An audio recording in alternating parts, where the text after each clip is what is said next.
అతను ఆ పిల్లలను చాలా వేగంగా తీసుకువెళుతున్నాడు. కాని రైమ్యాన్ ఓటమిని అంగీకరించలేదు.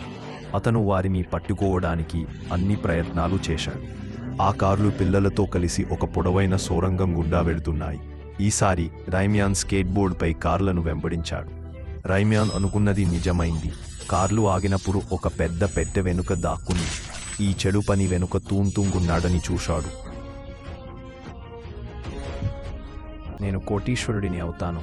అప్పుడే వెనుక నుంచి రైమ్యాన్ గట్టిగా అరిచాడు, ఆగు తూంగ్. కోటీశ్వరుడు కావడానికి ఎందుకంత తొందర?